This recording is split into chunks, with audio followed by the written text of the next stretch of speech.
Hello everyone, my name is Meenakshi and today we're going to talk about for the students who are waiting for their invitations for their permanent residencies, and it's taking longer than expected, maybe sometimes 3 months or 6 months or even we don't know when.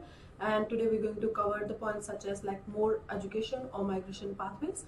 Today with me we have Pranav, our registered migration agent.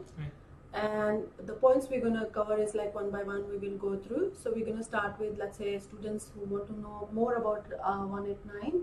So what are their expectations or what in future might happen? So Pranav will detail us more about it. Well, current scenario in A189 is not so positive.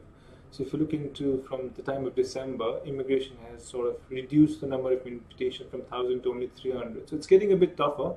It's getting competitive, but it's just a policy shift, so you never know what happens in the future.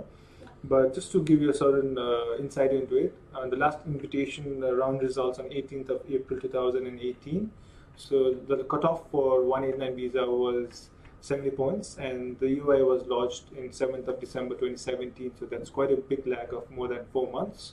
So that's not so good. And then for some of the pro rata occupations, such as accounting, ICT, and some other engineering professionals, it was even longer, so the cutoff was even higher. So definitely it's a bit tough for those occupations right now. So we have another confusion. Some of our students wants to know that what's happening with the engineering medium long-term list. So what all options we have in there? There's some confusion. So if we can have more clarity, Pranab, about it, and our students can know more details in it as well. Well, this is actually a good and interesting question, because whenever we talk about engineering occupation, everybody focuses on the occupation as a professional engineer. So that's electrical, civil, mechanical, and even many more. And it's not actually changed much, so there's nothing much in that. But what people are not understanding is that for the engineering profession, there's also this term of associate engineer, what Engineers Australia terms them as.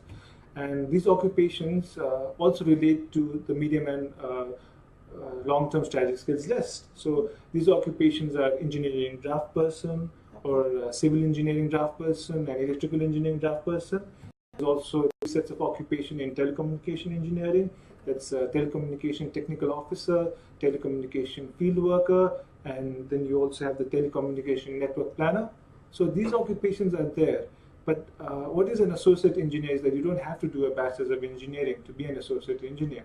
You can be an associate engineer by just doing an advanced diploma of engineering. And then you get access to these 5 occupations that we just pointed out, mostly as draft person and field of telecommunication. They are in the medium and long-term list, and it's a very good prospect. And the skill assessment that's done by Engineers Australia is also very straightforward. So under the current policy, so anybody who does this advanced diploma of engineering related to these fields and does in a CRICOS registered course with a provider in Australia, they will be directly eligible for full skill assessment. So that's for both 485 visa as well as for GSM, and that too even without a CDR. So it's very straightforward and good for these students that after 2 years of study, skill assessment is there even without the need of experience or any hassle of CDR. So whereas a few of our students were struggling with CDR because they need to put proper timing during their studies or even though when they are on their post-study. So this is very good information, Pranav, that they can find out that there is another one option that where they don't need to work out about CDR. So there's another pathway for the permanent residency, what we can say is that state sponsorship.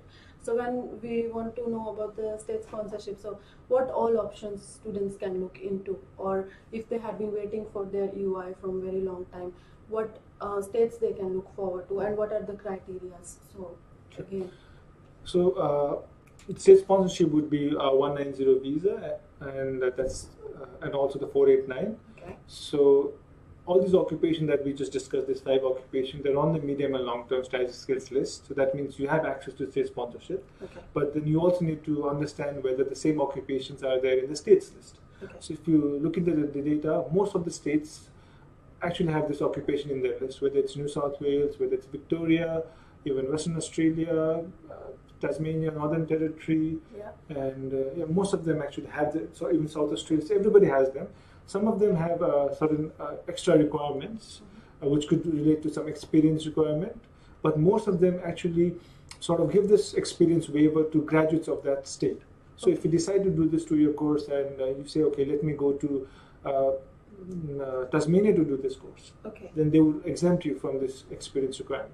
In Victoria, they don't have that option for graduates. So in Victoria, you ideally would need 5 years of experience, which is like a lot. But other states like New South Wales, there is no eligibility requirement apart from just skill assessment, 6H in English, and you can apply. And for some other states, like I said, which would have experience requirements, they do usually waive that off for graduates. So that option is always there. And they also are accessible to the 489 visa through the family sponsored stream, because these occupations are not under the pro rata, so that gives you an additional dimension to consider apart from the state application as well.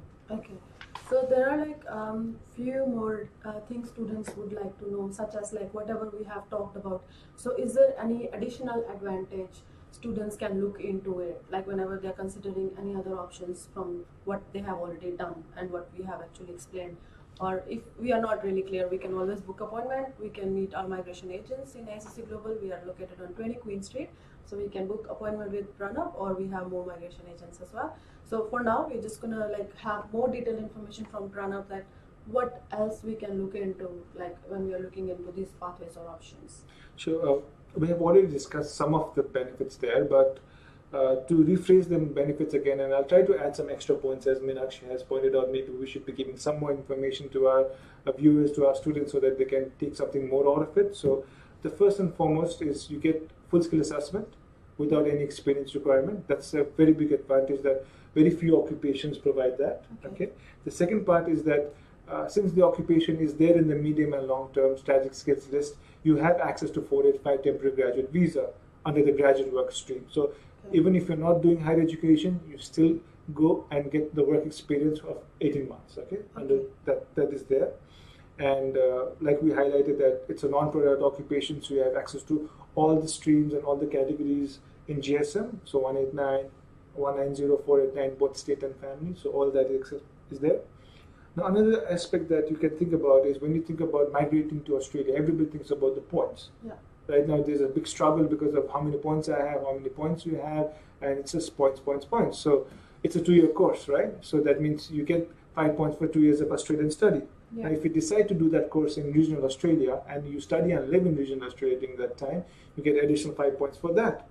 Then the other part would be, let's say if you're having a partner, and you can say, okay, I want to get partner points. How can I do that? Your partner's background is probably not leading to any occupation. Well, she could choose to study this course and get the skill assessment done, and then she could contribute 5 points as a partner. And then it's a very less studied course comparatively to international students. So you can think that in the market, in the industry, there is less competition in the job. So if you are lucky and you are able to strive and get a job in this field after you finish your studies, and 1 year of Australian experience can again contribute 5 points to you. So that's also an option there. And apart from all these things, it does probably open up a lot of prospects for people who are studying some courses which is not relevant to any occupation in the medium long-term list, and there is no pathway to PR. And this course could really help because it actually has very less entry requirements, and I think Meenakshi would be the right person to probably give you a bit more brief about the course in terms of the requirements and what does it benefit. So basically what Pranab has detailed is that there is another option as just not bachelor's or master's, so you can always study an advanced diploma in engineering, and that has to be CRICOS registered. So we do have a few universities and providers who can give you this option. So when we are talking about entry requirements, it's just not that English. So for an example, sometimes they are asking for physics and maths, but some of the providers just are waiving off because maybe you have done education or maybe economics or accounting program in here, so they will waive it off. And this program is also available for the students who maybe have done an MBA or a bachelor's of business or anything. So just come in and get more details from us, and that pathway to the permanent residency can be explained by our migration agent in detail to you guys. So definitely it's very good information we've gotten from Pranab today, and there is not much awareness about this program. And any queries, just message us or book appointment, come in. And thank you for your time, and happy Ramadan. Happy Ramadan. Thank you guys.